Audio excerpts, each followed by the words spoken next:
அம்மாங்கிற பேர்ல அவங்க லைஃப்பை நாம வாழ்ந்துட்டு இருக்கோம், நாம ஜாலியா இருந்துட்டு இருக்கோம். அம்மாவுக்கு நாம ஏதோ பண்றதா நினைச்சிட்டு இருக்கோம், ஒண்ணுமே பண்றது இல்ல. நம்ம போனை உடைச்ச பிறகுதான் அம்மாவுக்கு கொடுக்குறோம். அம்மா வரதால அவங்களுக்கு ஒரு வாழ்க்கை இருக்கு. தாய் பாசங்கிற பேர்ல அதை நாம வாழக்கூடாதுடா. எந்த அம்மாவும் முருகலான தோசை சாப்பிட்டு பார்த்ததே இல்லைங்க. இன்னும் பிஞ்சு போன தோசை சாப்பிடுவாங்க, இல்ல கடைசியா இருக்கிற மாவுல ஊற்றி சாப்பிட்டுட்டு இருப்பாங்க. ஒய் ஏன் அம்மாங்களால மட்டும் அப்படி இருக்க முடியுது? ஏன் இருக்கணும்? அம்மாவை பத்தின படமா ஆரம்பிச்சிட்டாங்கடா. உங்களுக்கு வருதா இல்லையா? என்னடா எத்தனை காலத்துக்கிட்ட பாசம் பாசம்? பொண்ணுங்க நிலைமை இப்படிதான் இருக்குதுன்னு தெரியுது இல்ல. ஒரு விஷயம் தப்பா இருந்தா அதுக்கு எதிராக ஒரு சின்ன துரும்பியாவது நவுத்தி வைக்கணும். மினிமம் 5 வருஷத்துக்கு அந்த படத்தை பத்தி பேசுற மாதிரி ஒரு படம், அது உங்களுக்கு சோறு போடும். மக்கள் வந்துங்க ஓட்டு போடுறதுக்கு முன்னாடி ஒரு கட்சிக்கு பணம் வாங்கிட்டு நம்ம பணம் தானேன்னு சொல்லிட்டு வேற கட்சி கூட ஓட்டு போட்டுருவோம். ஆனால் ஒரு படத்தை பார்த்துட்டு இவன் எனக்கு பிடிக்காத நடிகன்னு சொல்லிட்டு வெளியே வந்து நல்லா இல்லைங்கன்னு சொல்லவே மாட்டான். அதுதான் ஆர்ட். அது மறைச்சிரும், அது மாத்திரும் மனுஷன். தி மாதேவன் ஷோ. என் பேர் மோகனப்பிரியா. நான் வந்து யாழினி நெய் புட்டுன்னு சொல்லி ஒரு புட்டு கடை வச்சு ரன் பண்ணிட்டு இருக்கேன். ஒட்டஞ்சத்திரத்துலயே இருக்கு, ரயில்வே ஸ்டேஷன் முன்னாடியே இருக்கு. அப்புறம் நான் மனதில் பட்டவன்னு சொல்லி ஒரு கவிதை தொகுப்பு எழுதி புத்தகமாக பப்ளிஷ் பண்ணியிருக்கேன். அடுத்த ஒரு கதை எழுதிட்டு இருக்கேன். அதை எழுதி புத்தகமாக பப்ளிஷ் பண்ணிட்டு அதுக்கப்புறம் மூவிக்கு ட்ரை பண்ணலான்னு நான் நினச்சிட்டு. என் பேர் நாகராஜ். நான் பிரிண்டிங் பிஸ்னஸில் இருக்கேன். My name is Jaisurya from Vellore, aspiring filmmaker. I am Likesh, காஞ்சிபுரத்துலேருந்து வரேன். ஐ எம் ஆகாஷ், நான் திருவண்ணாமலையிலேருந்து வந்திருக்கேன். டைரக்டர் ஆகணும்னு ஒரு ட்ரீம் இருக்குது. வணக்கம், என் பேர் அருள். நான் கள்ளக்குறிச்சிலேருந்து வரேன். நான் டேரக்டர் ஆகணும்னு ஆசைப்பட்டு நிறைய கதை எழுதிட்டு இருக்கேன். இப்போ எடிட்டிங் பேக் டு பேக் கற்றுக்கிட்டே இருக்கேன். கண்டிப்பாக ஜெயிப்பேன் நம்புகிறேன். வணக்கம். வணக்கம் Madhevan. Welcome to Empower, welcome to the Madhevan show. கிட்டத்தட்ட 25 வருஷத்துக்கு மேலே இந்த இண்டஸ்ட்ரியில் வெவ்வேறு கதைகள் சொல்லி முடிஞ்ச அளவுக்கு உங்களுடைய நரேட்டிவ்ஸை நீங்கள் புதுசாக ரீஇன்வென்ட் பண்ணிகிட்டே இருக்கீங்க. ஸோ சசி அப்படின்னு சொன்னாலே எனக்கு ஒரு விஷயம் தான் டக்குன்னு தோணும். வாட் இஸ் தட் யூனிக் ஃபேக்டர்னு ஒன்று இருக்கும்ல ஒவ்வொரு ஃபில்ம் மேக்கருக்குமே. நம்ம வந்து ஒரு டிசைன் பண்ணியிருக்கோம், இந்த ஈவெண்ட்டுக்கு ஒரு டிசைன் பண்ணியிருக்கோம். அந்த டிசைனில் என்ன போட்டிருக்கோம் அப்படின்னா, never mat the same film twice. ஒரே மாதிரியான படத்தை இன்னொரு முறை எடுக்காத ஒரு டிரெக்டர் அவர் தான் சசி. எனக்கு 25 வருஷத்துக்கு மேலே இது எப்படி பண்ண முடிஞ்சது? இதுதான் முதல் கேள்வி. நான் முதல் 4 படங்கள் வந்து வெவ்வேறு கதைக்களத்தில் இருந்தாலுமே ரொமான்ஸை தான் நான் விதவிதமாக சொல்லாது. பூவாக இருந்தாலும் சரி, சொல்லாமலே இருந்தாலும் 2 different thing. But core point என்னன்னா ஒரு லவ். ஒரு ஆண் ஒரு பெண் மேலே காதல் கொள்றா, இல்லை ஒரு பெண் ஒரு ஆண் மேலே கொள்றா, அவங்க சேர்ந்தாங்களா இல்லையா, இல்லை வேறு கல்யாணம் பண்ணிட்டு போயிட்டாங்க. ரோஜா கூட்டத்துலேயும் அதுதான், டிஷ்யூம்லேயே தான். ஈவன் டிஷ்யூமில் ஒரு ஸ்டண்ட் மேனை வச்சு நான் லவ் ஸ்டோரி தான் சொல்லியிருக்கேன். கரெக்ட். எனக்கு ஒரு ஸ்டேஜில் போர் அடிச்சுது. என்னடா எப்பப்போ எழுதுறப்ப என்னடா எனக்கு எதுவாக இருந்தாலும் லவ் தானே, இது தவிர வேறு பிரச்சனையே இல்லை. டே நீ பிராண்டட் ஆகிடுவ, நீ மாற்றிக்கோ, இல்லைன்னு சரி நீ வந்து காலி ஆயிடுவேன்னு ஒரு தோணல் வந்துச்சு. எதனால் வந்துச்சு? ஏன்னா ஹிட்டு தான். ஹிட்டு அது தட்ஸ் வாட் ஐம் டெல்லிங். நான் ஒரு விஷயம் சொல்லிடுறேன். நான் என்னுடைய எந்த படத்துலையுமே டைலாக் எழுத ஆரம்பித்த பிறகு ஏதாவது ஒரு இடத்துல கண்ணீர் வரலைன்னா எனக்கு நான் பயந்துருவேன். இல்லை இந்த படம் ஒர்க் அவுட் ஆகாதுன்னு பயந்துருவேன். எனக்கு ஒரு 2 இடத்துலையாவது எனக்கு எழுதும்போதே கண்ணீர் வரணும். அந்த அந்த அவனுடைய நிலைமை நினச்சி, அந்த பொண்ணுடைய நிலைமை நினச்சி, அதுக்குள்ளே இருக்க ஒரு கேரக்டர் நினச்சி நான் சொல்லும்போது எனக்கு அழுக வரணும். இல்லாட்டினா எனக்கு ஒரு பயம் வந்துடும். தேவையான அளவுக்கு இந்த படத்தை பற்றி யோசிக்கலை, இந்த கேரக்டர்ஸ் பற்றி யோசிக்கலைன்னு பயம் வந்துடும். அப்படி என்ன எப்பயுமே இந்த காதல்ங்கிற ஒரு விஷயத்தை வச்சுட்டு தானே நான் அழுதுட்டு இருக்கிறேன். இதை தவிர உலகத்தில் வேறு எமோஷனே இல்லையா? ஏன்னா ரிப்பீட்டடாக ஒரே எமோஷனில் நான் ட்ராவல் ஆகிட்டு இருக்கேங்கிற ஃபீல் வந்துடுச்சு எனக்கு. ஃபர்ஸ்ட் வேறு விஷயமே இல்லையாடா இவனுக்கு அப்படின்னு. என்னோடய ஃபில்மோகிராஃபி பார்த்தீங்க அப்படின்னா ரொம்ப நேரோவாயிடும். I wanted to change my path. Okay. உண்மையாலுமே ஸ்டோரி மேக்கிங் அப்படிங்கிறது இருக்கு இல்லையா, இதை வந்து ரொம்ப லேட்டாக தான் கற்றுக்கிட்டேன். அசிஸ்டன்ட் டேரக்டர்லாம் ஒர்க் பண்ணி முடித்து அப்பா வந்து ஒரு 50,000 ருபீஸ் தங்கச்சி கல்யாணத்துக்கு தான் காசு கொடுக்கல. 2வது தங்கச்சி கல்யாணத்துக்கு கண்டிப்பாக ஒரு 50,000 ரூபா வேணும்னு சொன்னதுனால தான் நான் வந்து ஃபிலிம் ஃபெஸ்டிவல்கெல்லாம் போகிறது நிறுத்திட்டு ஒழுங்காக கதையை பற்றி யோசிக்க ஆரம்பிப்பேன். ஆமாம், என்ன கதையே இல்லையே என்கிட்ட. பட் நான் இப்போ டைரக்டர் ஆகணும்னு டிசைட் பண்ணிட்டேன். அப்புறமேல் தான் கதை வேணும் இல்லை, என்ன கதை எப்படி பண்ணுறது? அப்புறமேல் தான் ஆமாம் இல்லை, கதை வேணும் இல்லை, எங்கே இருக்குது அப்படின்னு தேட ஆரம்பித்தாது. கதை பண்ணுறதுங்கிறது எனக்கு ரொம்ப இப்பயும் சிரமமான காரியம் இருக்குது. ஒரு படம் முடிஞ்ச உடனே பிளாங்க் ஆகிடும். எப்படி ஸ்டார்ட் பண்ணுறது, எப்படி இப்படியெல்லாம் பண்ணுறாங்க, ஒவ்வொன்றும் மலைக்கிறது பார்த்து லிட்ரலி சொல்கிறேன். ஒவ்வொரு படம் முடிஞ்ச உடனே எனக்கு பிளாங்க் ஆகிடுவேன். அதுக்கப்புறம் புதுசாக ஸ்டார்ட் பண்ண பயத்தோடு அப்ரோச் பண்ணுவேன். நீங்கள் சொல்கிறீங்க நான் ஒவ்வொரு படம் எடுத்து முடிச்ச பிறகு நான் blank ஆயிருவேன். ம். அதுக்கப்புறம் எனக்கு ஆச்சரியமா தான் இருக்கும் மத்த படங்கள் பார்க்கும்போது. எஸ். ஸ்டில் கியூரியஸ்ன்னு சொல்றீங்கல்ல. இது வந்து எனக்கு இப்போ எக்ஸாம்லாம் எழுதும்போது நம்ம எழுதி முடிச்ச உடனே எல்லாமே மறந்துரும். அதுவரைக்கும் மனப்பாடம் பண்ணி வச்சதெல்லாம் கொட்டி, ஐ திங்க் ஸ்ட்ரெஸ் ரிலீஃப்னு நினைக்கிறேன். வென்ட் பண்ணி முடிச்சிடுறோம் நம்ம. எக்ஸாக்ட்லி. இப்போ எனக்கு கரெக்டாக அதுதான் தோணுது எனக்கு. அதுக்கப்புறம் மறந்துடுவோம். ஆமாம் ஆமாம். இப்ப எனக்கு மேத்ஸ் மறந்துற மாதிரி உங்களுக்கு ஃபில்ம் மேக்கிங் மறந்துடுது நீங்க சொல்றீங்க. நான் வந்து ஃபர்ஸ்ட் டைம் டைரக்டர் சசி எங்க பார்த்தேன் அப்படின்னா, சைரத் படத்தினுடைய சரி. ஒரு ஒரு ஷோ, நைட் ஷோ ஒண்ணு பார்த்தேன். பார்த்துட்டு வெளில வரும்போது கரெக்ட்டா நீங்களும் அந்த ஷோல இருந்தீங்க. அந்த கியூரியாசிட்டி இருக்குல்ல, நம்ம படங்கள் பண்ண பிறகும் மத்த படங்கள, மத்த ஃபில்ம் மேக்கர்ஸ ஒரு ஒரு கியூரியாசிட்டியோட, ஒரு ஆச்சரியத்தோட எப்புட்றா இவங்க அத பண்றாங்கன்ற ஆச்சரியத்தோட பார்க்கறது இருக்குல்ல, அது எவ்வளோ முக்கியம்? அது இல்லைன்னு செத்துருவோம். புதுசா படம் பார்க்கல அப்படின்னா, புதுசா ஒரு விஷயம் தெரிஞ்சுக்கல அப்படின்னா வந்து, ஆ அன்னைக்கு ஹேப்பியாவே இருக்க முடியாது. நான் எப்படி சினிமா பார்க்குறேன் அப்படின்னா, ஒண்ணு அது ஒரு நல்ல விஷயத்த சொல்ல வந்திருக்கானா? அது முக்கியம். அப்படி அது முக்கியம். இல்லையா, ஐடியாலஜியே வேண்டாம். சினிமாவை இம்ப்ரூவ் பண்ணுறதுக்கு ஏதாவது பண்ணியிருக்கியா? இந்த 2 விதத்துல ஏதாவது ஒரு 10% பண்ணியிருந்தாலும் எனக்கு நல்ல படம். சூப்பர். நீங்க சொன்னீங்க, நான் இனிஷியலா நெறைய ஃபிலிம் ஃபெஸ்டிவல்ஸ்லாம் போயிட்டுருந்தேன் அப்படின்னு. அதுக்கப்புறம் மெயின் ஸ்ட்ரீம்குள்ள தான் படம் பண்ண வரோம். எஸ். இப்போ மாறிடுச்சு ஃபிலிம் ஃபெஸ்டிவல்னா. ஒரு பாயிண்ட் ஆஃப் டைம் வரைக்குமே ஃபிலிம் ஃபெஸ்டிவல் வந்து பயங்கர ட்ரையா இருக்கும். நம்ம கன்சியூம் பண்ற படங்கள் மாரி அதில துளி கூட இருக்காது. பயங்கர ட்ரையா இருக்கும். ஆனா நம்ம படம் பண்ண வேண்டியது வந்து இங்க தான். எஸ். மெயின் ஸ்ட்ரீமுக்கு தான். அந்த ஸ்ட்ரகிள் இருந்துச்சா உங்களுக்கு? எப்பயுமே எப்படி இருந்திருக்கேன் அப்படின்னா, இந்த ஜோன்ல போய் மாட்டிட்டு போவாங்க.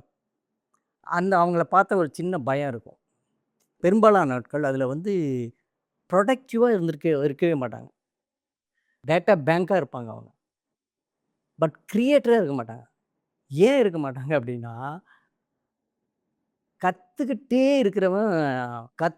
இருக்கிறவன் என்னைக்குமே கிரியேட்டரா இருக்க முடியாது. சூப்பர். கத்துக்கணும், அத நிறுத்திடணும், கிரியேட் பண்ணணும். ஒரு கோழி இரை தேடணும், மேட் பண்ணணும். அது முட்டை போடணும்னா கொஞ்ச நேரம் அமைதியா இருக்கணும். இல்லைன்னா முட்டை வராது, கோழி வராது.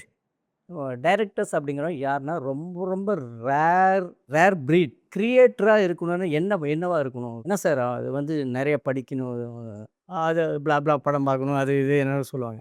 இந்தந்த குவாலிட்டியெல்லாம் இருக்கணும், பேஷனாக இருக்கணும் அப்படின்னு. இதெல்லாம் எதுவுமே இல்லைன்னா விட ஒரே ஒரு விஷயம் உங்கள்கிட்ட இருக்கணும். நீங்கள் சோம்பேறியாக இருக்கணும் முதல்ல. சோம்பேறியா இருக்கணும். இருக்கணும். அது சும்மா இருக்கிறதுங்கிறது சோம்பேறியாக இருக்கிறது தான். இன்னவே டைரக்டர் ஆகணும்னா 100 பேர்த்த வேலை வாங்கணும், பயங்கர அட்மினிஸ்ட்ரேட்டராக இருக்கணும், எக்ஸிக்யூட்டராக இருக்கணும். ஸோ ஒரே சமயத்தில் சோம்பேறியாகவும் இருக்கணும், பயங்கரமான எக்ஸிக்யூட்டராக இருக்கும். எப்படி இருக்க முடியும்? அவன் தான் டைரக்டர். அப்படி இருக்கிறவன் மட்டும்தான் டைரக்டராக இருக்க முடியும்.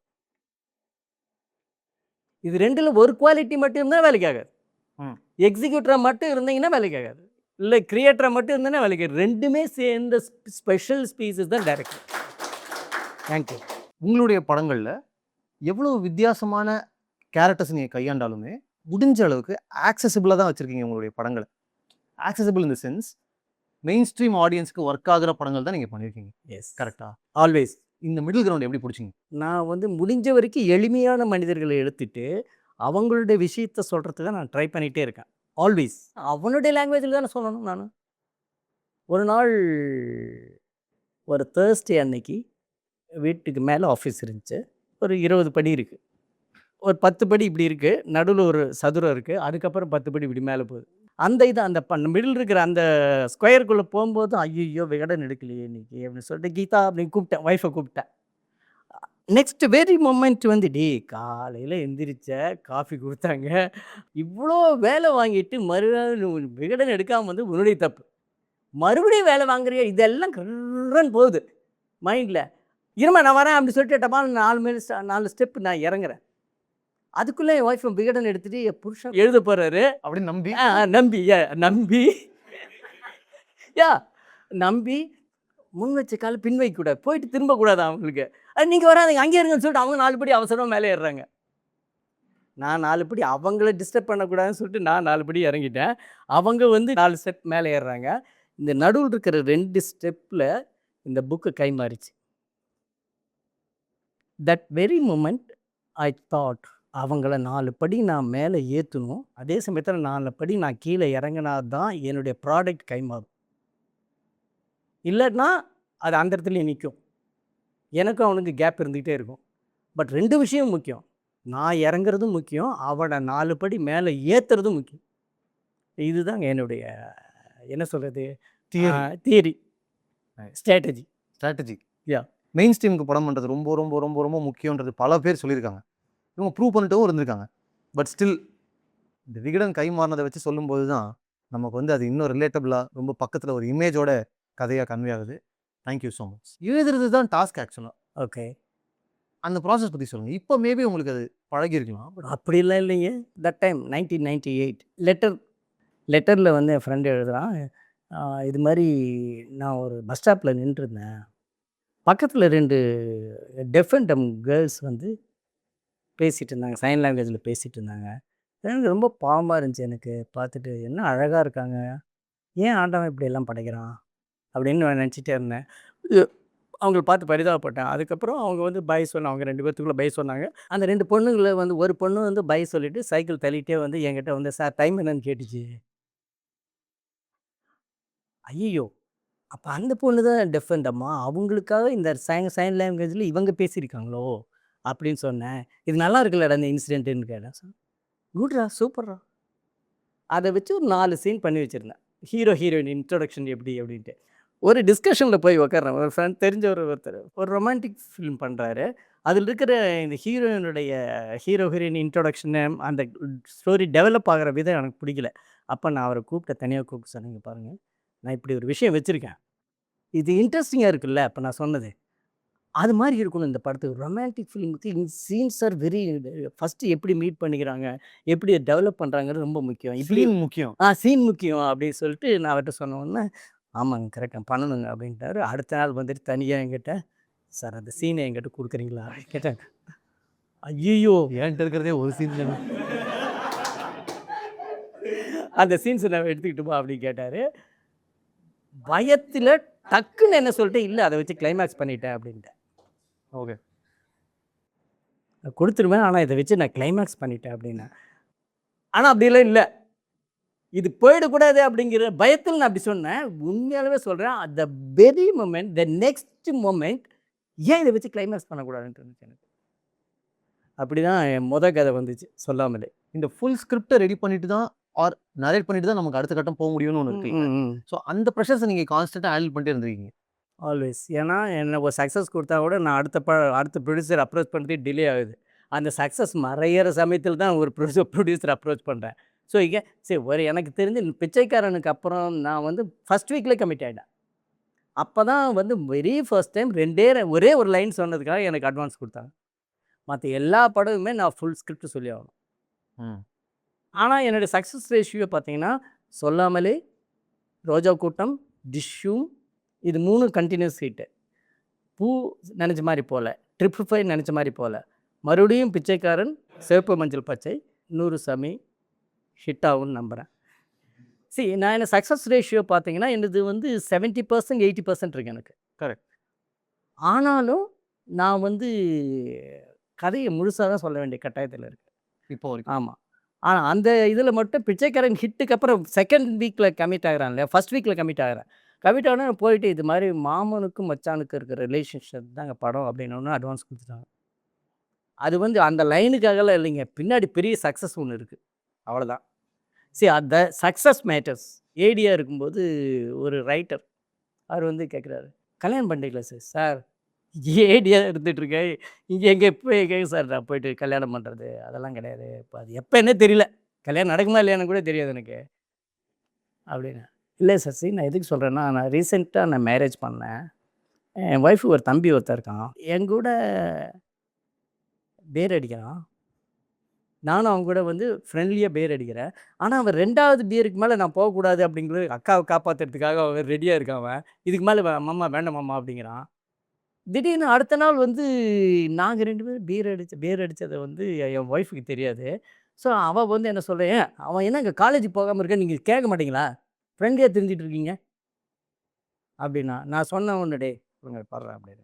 அன்றைக்கி போயிட்டான் காலேஜுக்கு போகிறான். இந்த ரிலேஷன்ஷிப்புங்கிறது எனக்கு ஒரு மாதிரி ஃப்ரெண்ட்லியாக இருக்கான், ஆனால் என் தம்பி மாதிரி இருக்கான், ஒரு மாதிரி இருக்குது சசி. அந்த இது நோட் பண்ணு. யாராவது கதை பண்ணிட்டு இருக்காங்களா இதை பற்றின்னு பார்த்து யாருமே பண்ணல. ரன்னில் மட்டும் தொட்டு விட்டுட்டாங்க. கரெக்ட். இந்த யூனிக்னஸ் இல்லை அப்படின்னா எந்த படமும் ஜெயிக்காது. ரன்ல மட்டும் தொட்டுட்டு விட்டாங்க. அது ஒரு நல்ல ரியலைசேஷன். ம். ஆல்ரெடி ஒரு படத்துல லைட்டா தொட்டுட்டு விட்டுருக்காங்கன்றது ஆமா. ரியலைசேஷன்ல. இப்போ அது உங்களுக்கு தெரிஞ்ச உடனே ரன்ல தொட்டுட்டாங்களே அப்படின்னு உங்களுக்கு அது கிவ் அப் பண்ண தோணலையா? இல்லை, ஏன்னா நான் யோசித்து வச்சுக்கிறது படம் ஃபுல்லாக அதுதான். சிவப்பு மஞ்சள் பச்சை பண்ணும்போது ரொம்ப கிளியர் கட்டாக இருந்தால் it's not the story about sister and brother. இது வந்து ஒரு பிரதர் இன்லாவுக்கும் ஒரு அங்கிளுக்கும் இருக்கிற கதை தாங்கிறது ரொம்ப கிளியர் கட்டாக இருந்தேன். இவங்க 2 பேர்த்த ரிலேஷன்ஷிப் சொல்கிறதுக்கு ஒரு அக்காங்கிறவ கண்டிப்பாக தேவைப்பட்டா, அதனால அவங்க வந்தாங்க. ஸோ இந்த கிளியர் கட் ஐடியா வேணும். இது யாரை பற்றின கதை, யாருக்கு அதிகமான சீன் வேணும், எந்த ரிலேஷன்ஷிப்புக்குள்ளே எமோஷன் வேணும். அக்கா தங்கச்சிக்குள்ளே அற்புதமான எமோஷன் சொல்லிட்டு இவங்க 2 பேர்த்துக்குள்ளே எமோஷன் பில்டப் பண்ணாமல் விட்டீங்கன்னா ஃபெயிலியர். நீ என்ன கதை சொல்ல வந்த, என்னத்தை சொல்லிட்டு இருக்க.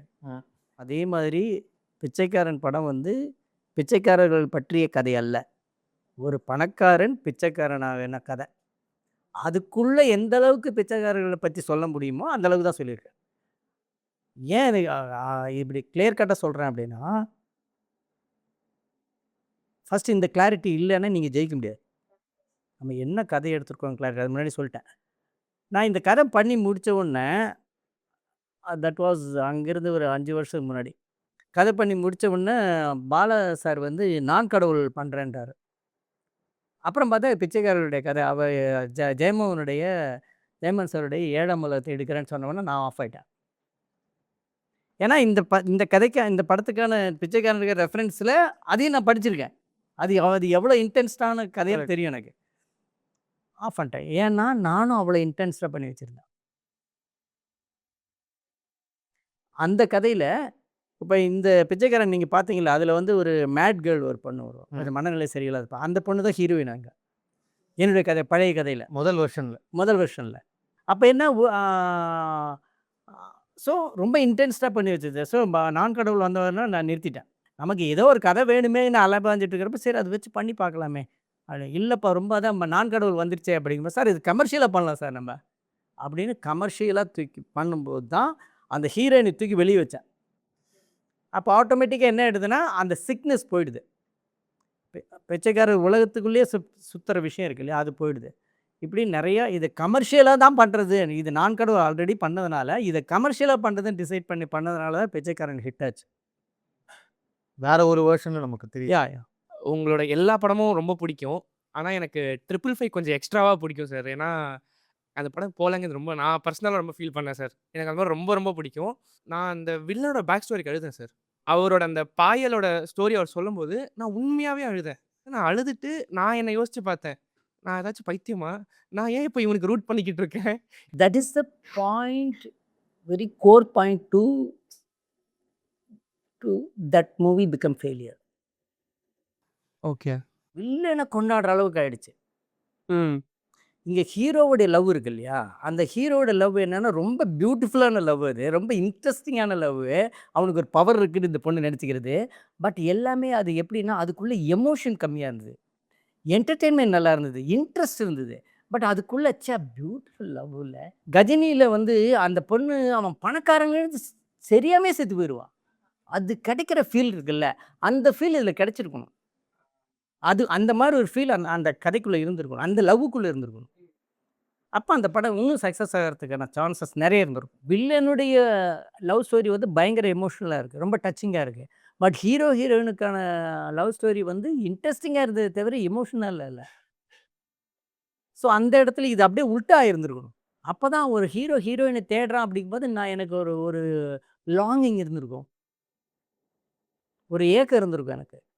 ஐயோ அந்த பொண்ணை கண்டுபிடிச்சிடுமே, அந்த பொண்ணு எங்கே இருக்கா அப்படின்ட்டு. ஏன்னா லவ் ஸ்டோரி அவ்வளோ அழகாக இருக்குது. ஸோ அந்த மிஸ்டேக் வச்சுட்டு நான் படம் ஓடலைன்னா நம்ம தப்பு தானே.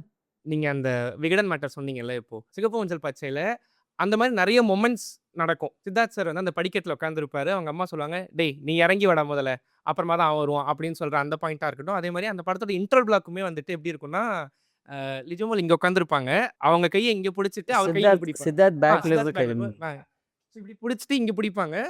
அதுலேயும் அந்த ஒரு மிடில் கிரவுண்ட் ஒன்று இருக்கும். இப்போ நீங்கள் சொல்லும் போது எனக்கு கனெக்ட் ஆச்சு. அது ஒரு படத்துக்கு ஸ்டேஜிங்கிறது ரொம்ப முக்கியம். நான் அதில் ரொம்ப குறியாக இருப்பேன். இந்த சீனை வந்து எப்படி ஃப்ரேமில் பார்க்கும்போது எப்படி நல்லா இருக்கணும், அவன் பின்னாடி இருந்து கை வைக்கணும், அவன் கிளம்பி போகும்போது பிடிக்கணும்.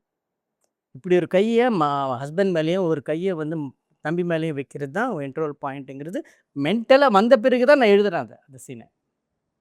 சில ஷார்ட்ஸ்குள்ள சில பிக்சர் வந்து ஒரு இது கொடுக்கும். இப்போ 100 சாமியை பொறுத்த வரைக்கும் அப்படி ஒரு இமேஜ்னா இல்லைனா அப்படி ஒரு முக்கியமான சீன்னா அது ம். என்ன? ஒரு விடிகால நேரம் ஒரு 5:45 டைம் விடிஞ்சிருச்சு, பனி இருக்கு. அந்த மாதிரி டைமில் ஒரு பையன் வந்து ஒரு 24 வயசு பையன் ஒரு பைக் ஓட்டிகிட்ருக்கான். அதுக்கு பின்னாடி அவன் தம்பி உக்காந்துருக்கான், அண்ணனுக்கு பின்னாடி உக்காந்துருக்கான். அதுக்கு பின்னாடி ஒரு 43 வயசில் ஒரு அம்மா உக்காந்துருக்காங்க. இவங்க 3 பேரும் சைலண்ட்டாக அந்த பனிக்கு இடையில காலங்காத்தால் பைக்கில் ட்ராவல் பண்ணுறாங்க. அது ஒரு கல்யாணத்துக்காக போகிறாங்க. அது அந்த அம்மாவுடைய கல்யாணம். இந்த விஷுவல் தான் என்ன இந்த படத்தை பார்க்கணும்னு தோணுச்சு. மகன் தாயை தெய்வமாக பார்த்தான். பிச்சைக்காரன் மகன் தாயை மனுஷியாக பார்க்க பழகினான். 100 சாதி. அம்மாங்கிற பேரில் அவங்க லைஃப்பை நாம் வாழ்ந்துட்டுருக்கோம், நாம் ஜாலியாக இருந்துகிட்ருக்கோம். ஆனால் அம்மாவுக்கு நம்ம ஏதோ பண்ணுறதா நினச்சிட்ருக்கோம், ஒன்றுமே பண்ணுறதில்ல. நம்ம ஃபோனை உடச்ச பிறகு தான் அம்மாவுக்கு கொடுக்குறோம். அம்மாவுடைய மூஞ்ச பார்த்து கூட நம்ம பேசுறதில்ல. அம்மாவுடைய ஃபோன் நம்பர் எந்த மகனுக்குமே தெரியாது. இதை பற்றி பேசுகிற படம் தான். சிங்கிள் மதருடைய ஒரு மிடில் ஏஜ் சிங்கிள் மதரை பற்றின ஸ்டோரி தான் அந்த படம். பிரில்லியன்ட். 100 சாமி. இப்போ அம்மாவை பற்றின படமாக ஆரம்பிச்சிட்டாங்கடா, உங்களுக்கு வருதா இல்லையா? என்னடா எத்தனை காலத்துக்கிட்ட பாசம்னு இந்த பையன் என்ன பேசுகிறான், பெரிய எக்ஸ்ப்ளாய்டேஷன் நடக்குதுடா, தாய்ப்பாசங்கிற பேரில் வந்து அம்மாவுடைய வாழ்க்கை நாம் வாழக்கூடாதுடா அப்படிமா. புனிதத்தை கொஸ்டின் பண்ணுறோம். ஏன் என்ன படமே என்ன சொல்லுது அப்படின்னா, சாமி, கடவுள், தெய்வம், சாமி, 100 சாமிலாம் சொல்லி அம்மாவை கல்லாக்கிடாம அவள் ஒரு மனுஷியா பாருங்க அவ்வளோ. ஆனால் டைட்டில் இஸ் 100 சாமி. இந்த ஹூக்கை போட்டு தான் இழுக்க வேண்டியிருக்கு. இப்படி மனுஷியா பார்த்த ஒரு மனிதர் கூட வந்திருக்காரு, பாஸ்கர். பெண்களுடைய ரீமேரேஜுங்கிறது இன்னும் வந்து ட்ரீமாக தான் இருந்துட்டு. அதாவது அவங்களுக்கு ஒரு குழந்தை இருந்துச்சுன்னா, கரெக்ட். குழந்தை இல்லை அப்படின்னா ஓரளவுக்கு பிரச்சனை இல்லை. குழந்தை இருந்துச்சுன்னா அவங்க லைஃப் காலி, பாதியிலேயே நின்றோம். அவங்களுடைய ரீமேரேஜ் பற்றி அவங்க அப்பா கண்டுக்க மாட்டாங்க. ஆனால் அப்பாவோ அம்மாவோ மாமனோ எல்லாம் இருப்பாங்க. ஆனால் அதை பற்றின அதை கண்டும் காணாமல் இருக்கிறது இல்லை, அதை கேள்வி கேட்குற படம் தான் இந்த படம். மகனே வந்து அம்மாவை வந்து ஒரு மனுஷியாக பார்த்தான், அம்மாவுக்கு என்ன தேவைன்னு யோசித்தான். Why is Bhaskar special? நம்ம வந்து படிப்போம், ஊன்னு பேசுவோம், அதெல்லாம் நினைப்போம். ஆனால் அப்ளை பண்ண மாட்டோம், இம்ப்ளிமெண்ட் பண்ணவே மாட்டோம். இம்ப்ளிமெண்ட் பண்ணாதான் மனுஷன். தனக்கு இந்த படத்தில் ஒரு டைலாக் வரும், பொண்ணுங்க நிலைமை இப்படி தான் இருக்குதுன்னு தெரியுதுல்ல, ஒரு விஷயம் தப்பாக இருந்தால் அதுக்கு எதிராக ஒரு சின்ன துரும்பியாக வந்து நவுத்தி வைக்கணும் அப்படின்னு சொல்லுவான் பையன். அப்படி ஒரு சின்ன துரும்ப நவுத்தினவர் தான் அவர். நாமெல்லாம் மலையாக நின்னாலும் நவுத்த மாட்டோம், ஆனால் இவர் ஒரு சின்ன துரும்ப நவுத்தி வச்சுருக்கார் சமூகத்தில். அதை நான் ஒரு 2 மணி நேரம் படமாக எடுத்திருக்கேன். டெஃபினட்டாக it is going to still your heart. இது வந்து ஒரு ஈவெண்ட்டாக, ஒரு இன்சிடெண்ட்டாக நிறைய இதில் நம்ம வந்து பார்ப்போம், கடந்து போகிறதா தான் இருப்போம். இப்போது என்னோடய ஃப்ரெண்ட்ஸ் எல்லோரும் அக்செப்ட் பண்ணிட்டாங்க. பட் அவங்க வீட்டில் இதை பண்ணுவாங்களா செய்வாங்களான்றது கொஸ்டின் மார்க்காக தான் இருக்கும். ஒரு நியூஸ் எங்கே நடந்திருக்கு, கடந்து போகிறது தான். ஸ்டார்டிங்கில் வந்து இந்த படமாக பண்ணலாம் அப்படின்னு சொல்லும்போது என்னால் இது எப்படி பண்ண முடியும் அப்படின்ற ஒரு இதுதான். இதே ரீமேரேஜ் வந்து இப்போ சென்னையிலையோ இல்லை இந்த மாதிரி ஒரு எலிட் இதில் வந்து நடந்திருக்குன்னா பெருசாக அது தெரிஞ்சிருக்காது, பிரச்சனை இருக்காது, அப்படி மூவ் ஆன் ஆகிடும், யாருக்கும் எதுவும் தெரியாது. பட் இந்த ஸ்டோரி நடந்தது ஒரு சின்ன கிராமம். 5th ஸ்டாண்டர்ட் வரைக்கும் தான் அந்த கிராமத்திலே இருக்குன்னா எந்த லெவல் கிராமம், ஒரே ஸ்கூல் இருக்குது, 5ஆம் கிளாஸ் வரைக்கும் தான் ஸ்டில் இருந்துட்டு இருக்கு. இப்போ அங்கே இருக்கிறதே ஒரு 5-6 தெருக்கள் தான் இருக்குது. இப்போ அந்த கதையை வெளியே கொண்டு வரது வந்து ரொம்ப ஒரு முக்கியமான ஒரு இதுன்னு நினைக்கிறேன். நான் இந்த கதையை வந்து மாற்றிவன் நான் யார்கிட்ட சொன்னோம், பெரியம்மா பொண்ணு ஒன்று இருக்காங்க சார், இப்படி அத்தை இருக்காங்க சார், எங்கள் ஃபேமிலியில் 2 பேர் இப்படி இருக்காங்க சார், ஏன் சார் நான் அவங்களை கண்டுக்காமே விட்டேனே சார், இப்போ 65 வயசாகிடுச்சு சார் அவங்களுக்கு. என்ன சார் நான் பண்ண முடியும்? இதுதான் அவங்களுடைய first response. These characters are everywhere this character. Correct. ஒரு ஐடியா கிடைச்ச பிறகு படமா பண்றதெல்லாம் அப்புறம் தான். ஆனா நிஜ வாழ்க்கையில நீங்க பண்ணது தான் ஃபர்ஸ்ட் யா விஷயம். இது நாம இல்லையா நீங்க தட்டாதீங்க, நாங்க தான் தட்டுறோம். நாங்க உங்களுக்கு தான் தட்டிட்டு இருக்கோம். டிஷ்யூமில் மொத்த படத்தோட ஒரே ஒரு சீன் இருக்கும். சிந்தியா 4 நாள் காணாமல் போயிருப்பாங்க. அப்பாவுக்கும் பாசம் இருக்கும், பாஸ்கருக்கும் பாசம் இருக்கும். கிடச்சிருப்பாரு, சிந்தியா கிடச்சிருப்பாங்க. ஆனால் அந்த ஒரு சீனில் என்ன ஆயிருக்கும்னா, அவங்க வந்துட்டு நாசர் வந்துட்டு இந்த மாதிரி சிந்தியா கிடச்சிட்டாப்பா, நேத்தே கிடச்சிட்டா அப்படின்னோடனே அப்படியே பாஸ்கர் எக்ஸ்ப்ளோர்ட் ஆவார். அந்த சீனில் தான் நாசரும் புரிஞ்சுப்பாரு, நம்மளோட ஒருத்தன் வந்துட்டு இவரை நல்லா பார்த்துப்பா அப்படின்ட்டு. மொத்த படத்தோட அந்த ஒரு சீன் போதும். அந்த ஒரு சீனே அந்த மொத்த படத்தையும் தாக்கி பிடிக்கும். அதே மாதிரியே இன்னொரு சீன் ரொம்ப பிடிக்கும். பூ படத்துல தங்கராசோட அப்பா வந்துட்டு தங்கராசுக்கு ஒரு நல்ல வாழ்க்கை கிடைக்கணுங்கிறதுக்காக தான் கல்யாணம் பண்ணி கொடுத்துருப்பாரு. அந்த கடைசியா போய் மாறி அவங்க வீட்டில் போய் பார்க்கும்போது அவங்க தங்கராசோட ஒய்ஃப் வந்துட்டு அவங்கள ஒழுங்கா ட்ரீட் பண்றது இல்லை. அந்த இடத்துல அவங்க அவங்க அப்பா வந்துட்டு அவன் ஒன்றும் சந்தோஷமாலாம் இல்லைம்மா, அவன் வந்துட்டு தினம் தினம் துன்பப்படுறான் அப்படிங்கும்போது அந்த அந்த ஒரு சீன் வந்துட்டு மொத்த படத்தையும், அதாவது ஒரு படத்துக்கு ஒரு சீன், அந்த ஒரு சீன்லயே மொத்த படத்தோட கதையை தெரிஞ்சிடும். அந்த கதைக்குள்ள நம்ம போகும்போது அந்த அந்த அந்த சீன் வந்து விழுந்துரும். அது நம்ம மைண்டுங்கிறது இருக்கு இல்லையா, சூப்பர் கம்ப்யூட்டர் அதுதான்.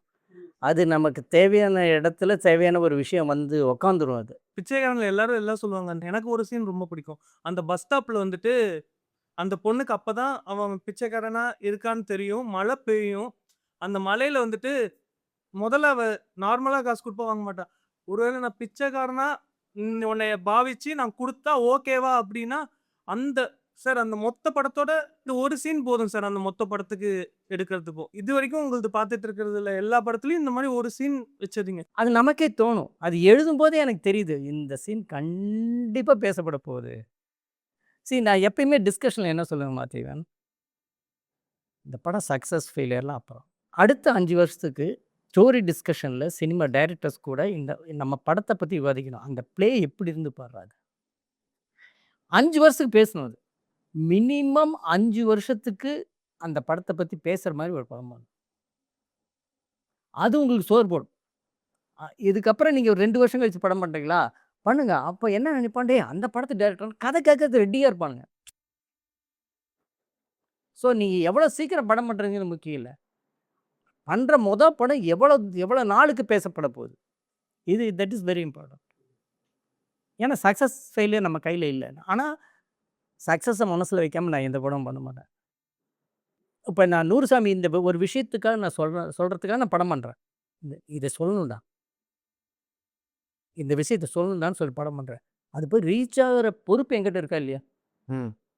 இந்த பர்பஸ் நான் சொல்ல வர ஐடியாலஜி இருக்கு இல்லையா, இதை சாவடிச்சிடக்கூடாது. அது நம்ம பொறுப்பு. சக்ஸஸ் பண்ண வேண்டியது நம்ம பொறுப்பு. நேற்று மணி சார்கிட்ட கூட பற்றி பேசிகிட்டு இருக்கா சார். ஒரு டிஷ்யூம் டைமில் ஒரு 6 மணிக்கு ஷூட்டிங் முடிஞ்சு அதுக்கப்புறம் நைட் ஷூட் எக்ஸ்டெண்ட் ஆகுது. லைட் பண்ண சொல்லிவிட்டு நான் அப்படியே போகிறேன். இன்னும் 1/2 hour டைம் இருக்குது. இப்படி எங்கே நின்று அப்படி பார்க்குறேன், ஒரு 100 பேர் லைட் ஆன் பண்ணிட்டு இருக்காங்க, க்ரெயினை மேலே ஏற்றிட்டு இருக்காங்க, ஒருத்தன் காப்பி எடுத்துகிட்டு போயிட்டு இருக்கிறான், அசிஸ்டன்ட் டேரக்டர்ஸ்லாம் அடுத்த சீனுக்கு செட் பண்ணிட்டு இருக்காங்க.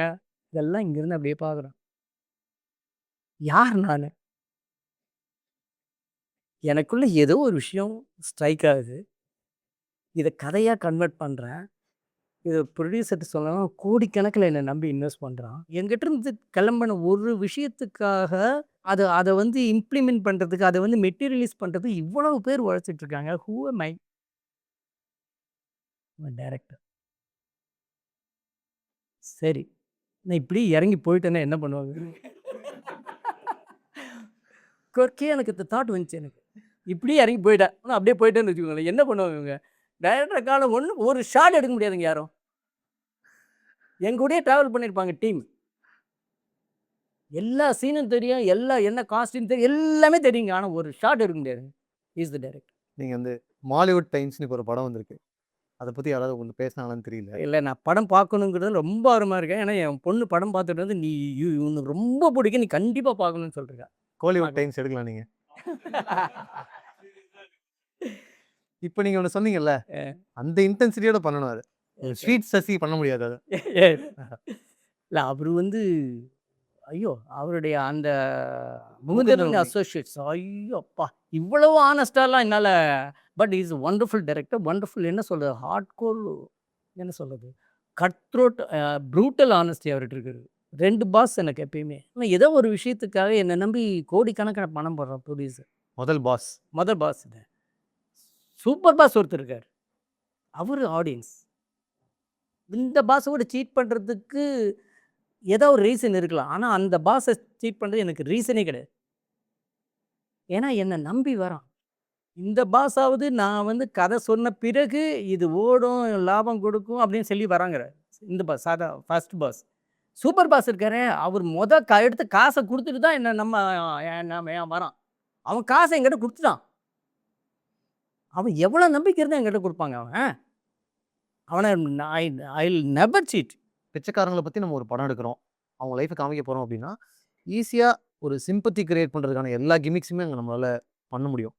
ஆனால் அவங்களுடைய எந்த படத்துலையுமே பாவங்க பரிதாபமான ஒரு வாழ்க்கை அந்த டோன் எடுக்காமல் அதுக்குள்ளே இருக்கிற கலரையும் காமிக்கிறீங்க, கொண்டாட்டம் சந்தோஷம் அதையும் காமிக்கிறீங்க. இப்போ ரோஜா கூட்டம் படத்தில் ஒரு சீன் வந்து பொம்மை வைப்பார்ல அவர் பரிதாபம் வரத்துக்காக நம்ம அதை பண்ணலன்றது ஒன்று இருக்குல்ல. இந்த டேக் எப்படி அமையுது இந்த பாயிண்ட் ஆஃப் வியூ? யாருமே அழுகிறதுக்கு ரெடியாக இல்லைங்க. நம்ம அழுகிறதுக்காக தான் தியேட்டருக்கு போகிறதில்ல ஆனால் நெகிழறதுக்கு போவோம். நெகிழறது நமக்கு பிடிக்கும், ஒரு கண்ணு கலங்கிறது பிடிக்கும். ஸோ அந்த நெகிழ்வு எப்படி வருது அப்படின்னா வந்து அழுகையை காமிக்கிறதுனால வர்றதில்ல, கண்டிப்பாக வர்றதில்ல. ஒரு போலீஸ்காரன் வந்து பிச்சைக்காரனாக இருக்கிற வரைக்கும் அவனை வந்து தொட்டவன் வந்து அவன் பணக்காரன் தெரிஞ்சவொடனே பிடிக்கும்போது அவன் சொல்லுவான், நான் இவ்வளோ நாள் பிச்சைக்காரனாக இருந்திருக்கேன், நான் ஒரு நாள் ஒரு நிமிஷம் கூட கேவலமாக நினச்சதில்ல, ஆனால் இன்னைக்கு நான் பணக்காரனாக இருக்கிறதுக்கு அருவருப்பாக ஃபீல் பண்ணுறேன் அப்படிமா. இந்த இடத்துல அவன் மெல்ட் ஆகிடுவான், என்ன கேரக்டரா இது அப்படின்னு இருக்கு இல்லையா. இப்படி நெகிழ வைக்கிற விஷயங்களை வந்து நான் பண்ணுறதுல தான் இருக்க தவிர அழ வைக்கிறதுல வந்து சரி அந்த ஃபீல் சொல்லும்போது நமக்கு ஆட்டோமேட்டிக்காக கண்ணு கலங்கிடும்.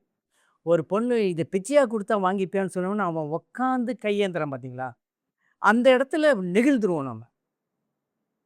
அது எப்படி வருது அப்படின்லாம் வந்து எங்கிருந்தாலும் இன்ஸ்பிரேஷன் இருக்கும் கண்டிப்பாக. நான் அதை ரொம்ப நாளைக்கு அப்புறம் தெரிஞ்சுக்கிட்டேன். வைல் யூஆர் ஸ்லீப்பிங்னு ஒரு படம். அதில் வந்து அவள் வந்து டிக்கெட் கவுண்டரில் இருப்பாள், ஐ மீன் ரயில்வே டிக்கெட் கவுண்டரில் இருப்பாள். நம்ம காயினை வந்து சென்ட்டை வந்து இதில் போடணும், அதை ஒரு குழி மாதிரி இருக்கும் அதில் போடணும்.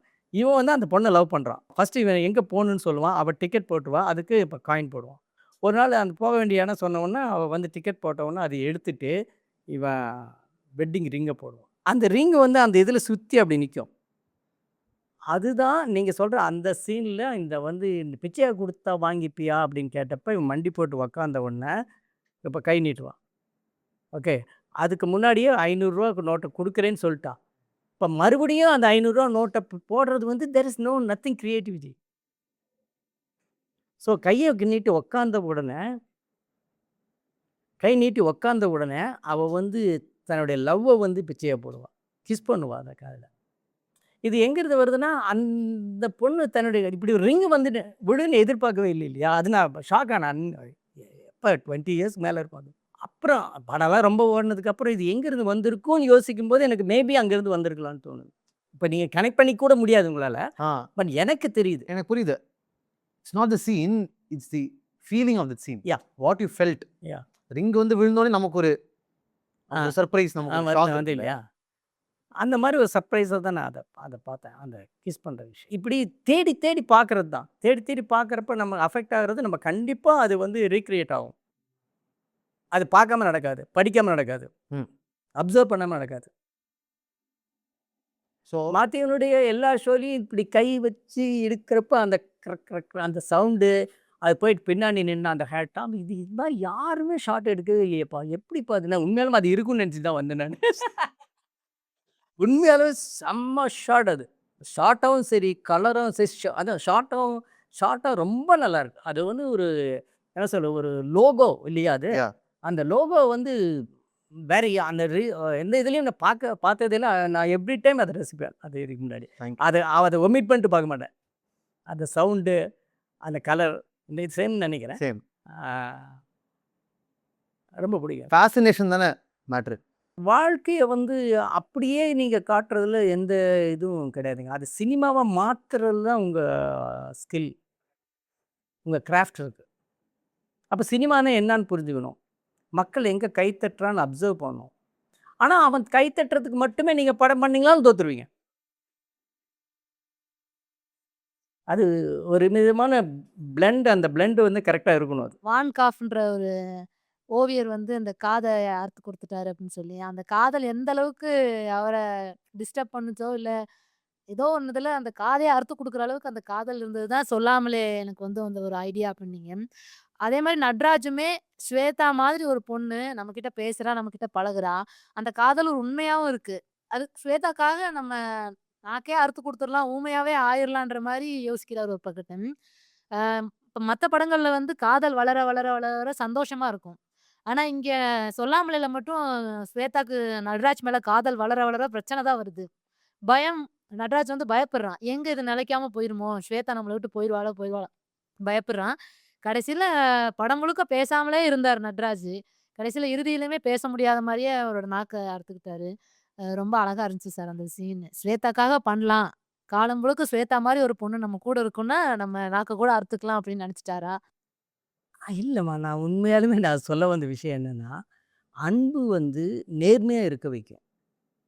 இதான் நான் சொல்ல விரும்புறேன். இதுக்கு நெறைய உதாரணம் சொல்லுவேன்.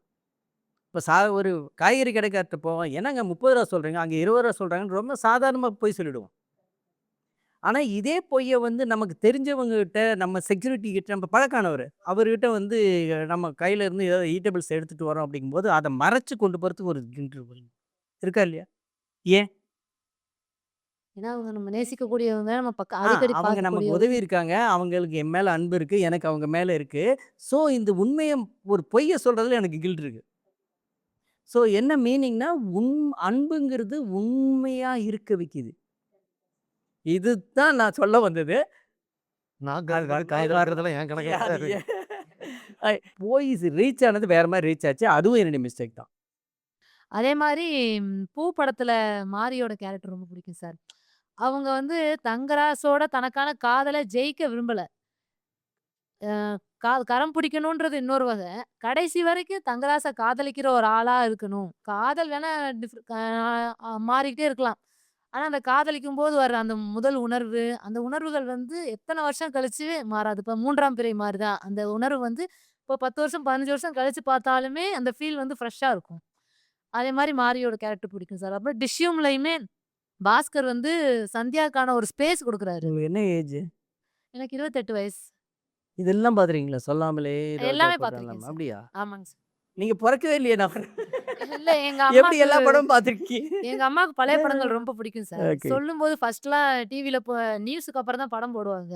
அதுக்காகவே சீரியல் இவங்க பார்க்குற வரைக்கும் நம்ம பார்த்துட்டே இருப்போம். அந்த ஒரு படத்துக்காக. நெஞ்சாங்குட்டில் பத்தி பேசணும்னு நெனச்சேன். ஆ.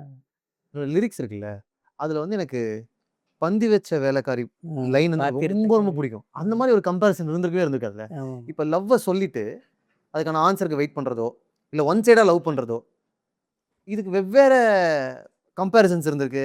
வெவ்வேற உவமைகள் சொல்லி நம்ம பாடல்கள்ல கேட்டிருக்கோம். ஆனா, பந்தி வச்ச வேலைக்காரி பாத்திரத்த கழுவிட்டு பட்டினியா கிடப்பாளே அது போல அப்படின்றது வந்து நம்ம கேட்டதே இல்ல. இத எப்படியாவது நம்ம இந்த விஷயத்த இதே அதில இருக்கிற டெப்த் இருக்குல்ல, இத படத்தில கொண்டு வந்துர முடியுமா? ஏதாவது ஒரு இடத்துல கொண்டு வந்துர முடியுமான்னு இவ்வளோ டெப்த்தான லைன் அது.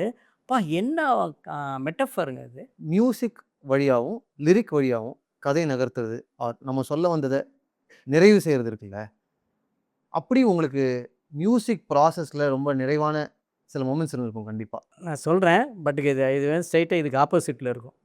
ஓகே. ஓகே. சர்ப்ரைஸ். ஆமா. எனக்கு உண்மையாலுமே பிச்சைக்காரன்ல வந்து ஆ அம்மாவ குளோரிஃபை பண்ற அம்மான்னா அம்மா தான். இதுக்கு எதுக்கு சாங்கு? அம்மாக்காக பிச்சை எடுக்குறாங்கிறது சாங்லலாம் எதுக்கு? அது எதுக்கு சாங்ல?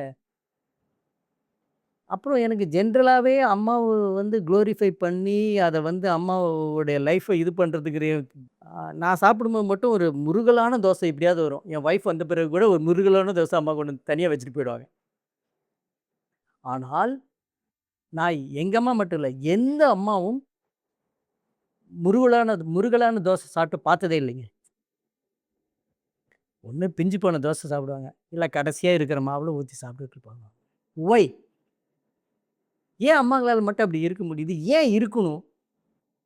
நாம ஏன் வந்து அம்மா நீ ஏன் சாப்பிட மாட்டேங்க? சாப்பிடு. ஏன் நம்ம அத அந்த அந்த அந்த அந்த இது எடுத்துக்கிறதில்ல? ஒய்ஃப்‌க்கு பண்றோம்ல. குழந்தைக்கு பண்றோம்ல. ஏன் அம்மாவுக்கு பண்றதில்ல? அப்படிங்கிற ரைட் ஃப்ரம் த பிகினிங் இருந்தது. அதனால பிச்சைக்காரன்ல வந்து சாங் எல்லாம் தேவையில்ல. அப்படிங்கிறதுல தான் இருந்தேன். சார் உங்ககிட்ட பெர்மிஷன் எல்லாம் கேட்காம நான் ஒரு விஷயம் பண்ணியிருக்கேன். தப்பா எடுத்துக்காதீங்க. Vijayan tennis Vijayan TV. இந்த போர்ஷனுக்கு நான் இப்படி ஒரு சாங் போடலாமா பாருங்கன்னு சொல்லிட்டு இந்த அம்மா சாங் 100 சாமிகள் இருந்தாலும் அப்படின்னு போட்டிருந்தாரு. நான் ராஜா சார் ஸ்டைலில் தான் சார் போட்டிருக்கேன். நீங்கள் தப்பாக எடுத்துக்காதீங்க. இது எப்படி இருக்கு பாருங்க சார் அப்படின்னு. உண்மையாலுமே அது வந்து எனக்கு ஹெல்ப்ஃபுல்லாக இருந்துச்சு.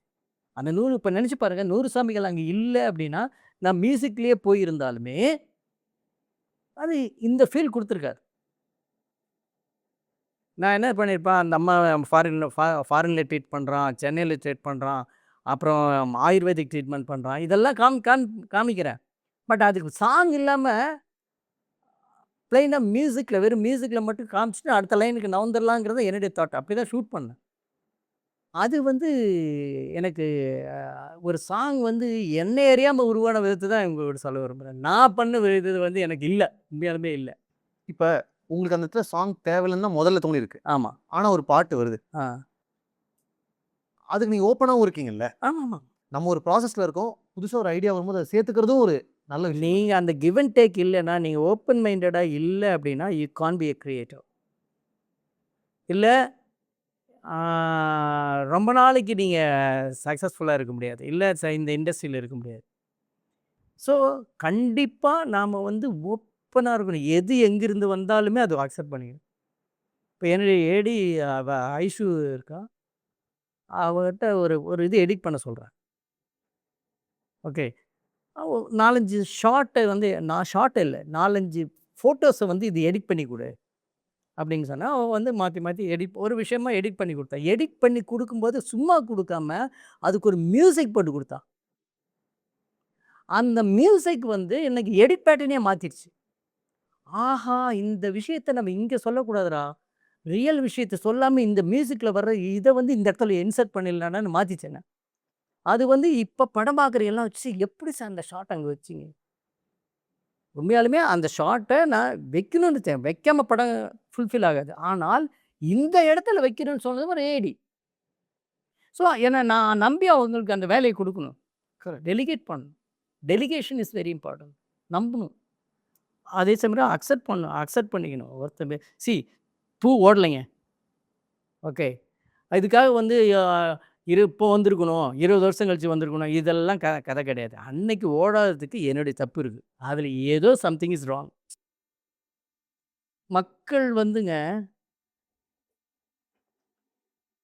2000 பணம் வாங்கிட்டு ஓட்டு போடுறதுக்கு முன்னாடி ஒரு கட்சிக்கு பணம் வாங்கிட்டு நம்ம பணம் தானேன்னு சொல்லிட்டு வேறு கட்சி கூட ஓட்டு போட்டுருவோம்.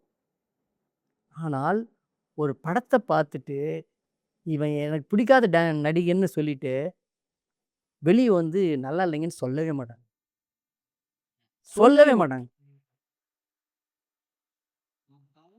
அதுதான் ஆர்ட்.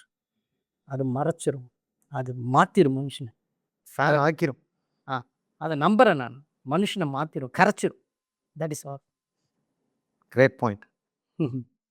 2 days பிஃபோர் தான் அதே டிஷ்யூம் படம் பார்த்துருந்தேன்.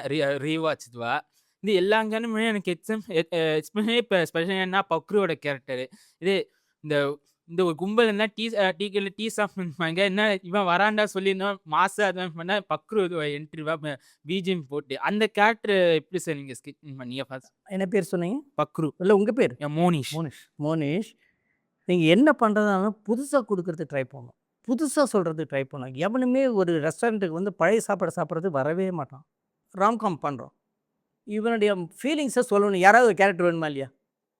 வழக்கமாக குண்டாக ஒரு கேரக்டர் வச்சுப்பாங்க. ஹீரோவுக்கு ஃப்ரெண்டாக பயங்கர குண்டாக ஒரு கேரக்டர் வச்சுப்பாங்க. சரி, அதை உடைக்கணும்.